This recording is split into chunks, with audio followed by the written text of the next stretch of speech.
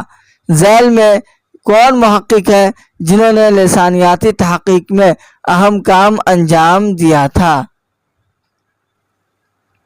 چلیے آپشن اے اس کا ہے مسعود حسین خان، آپشن بی مسعود حسین رضوی ادیب، آپشن سی امتیاز علی خان عرشی، آپشن ڈی تنویر احمد علوی۔ تو دیکھیے مسعود حسین خان نے لسانیاتی تحقیق میں اہم کام انجام دیا۔ کس نے؟ مسعود حسین خان نے، اس لیے اس کا آپشن اے صحیح ہو جائے گا۔ اس کا آپشن اے کیا ہوگا؟ صحیح ہو جائے گا۔ وہ اردو زبان و ادب کی ایک قد آور شخصیت ہے۔ شعر و سخن سے لے کر تحقیق و تنقید، دکنی و دکنیات، لسانیات و صوتیات، اسلوبیات، تقبالیات اور سوانح حیات تک اردو ادب کی تاریخ میں ان کی غیر معمولی نقوش پائے جاتے ہیں۔ انہوں نے ابتدا میں لسانی تحقیق کی، لیکن بحیثیت پروفیسر ادبی تحقیق اور اردو قدیم کی جانب دلچسپی لی۔ چلیے اگلا سوال آپ کی اسکرین پر ہے، ان میں سے کون سی کتاب غالب کے اردو خطوط پر مشتمل ہے؟ غالب کے اردو خطوط پر مشتمل ہے۔ دستمبو، آپشن بی پنج آہنگ، آپشن سی قاطع برہان، آپشن ڈی عود ہندی۔ تو عود ہندی غالب کے اردو خطوط کا مجموعہ، عود ہندی کیا؟ غالب کے اردو خطوط کا مجموعہ، اس لیے اس کا آپشن ڈی صحیح ہو جائے گا۔ آپشن ڈی صحیح ہو جائے گا۔ غالب نے اردو اور فارسی دونوں میں خطوط رقم کیے۔ ان کے خطوط اردو نثر کی بہترین مثال ہے۔ صنف مکتوب نگاری میں غالب کے خطوط کو نمایاں مقام حاصل ہے۔ عود ہندی کے ساتھ ساتھ اردو معلیٰ بھی غالب کے خطوط کا مجموعہ ہے۔ غالب نے اپنے خطوط کے ذریعے اردو نثر میں ایک نئے طرز اور اسلوب کی بنیاد ڈالی، جس کے وہ خود موجد بھی تھے اور خاتم بھی تھے۔ غالب کا ایک قول ہے کہ میں نے مراسلہ کو مکالمہ بنا دیا۔ زمانی اعتبار سے صحیح ترتیب کی نشاندہی کیجیے۔ آپشن اے ترقی پسند تحریک، جدیدیت، رومانی تحریک، علی گڑھ تحریک، آپشن بی رومانی تحریک، علی گڑھ تحریک، ترقی پسند تحریک، جدیدیت، آپشن سی علی گڑھ تحریک، ترقی پسند تحریک، رومانی تحریک، جدیدیت، آپشن ڈی علی گڑھ تحریک، رومانی تحریک، ترقی پسند تحریک، جدیدیت۔ تو اگر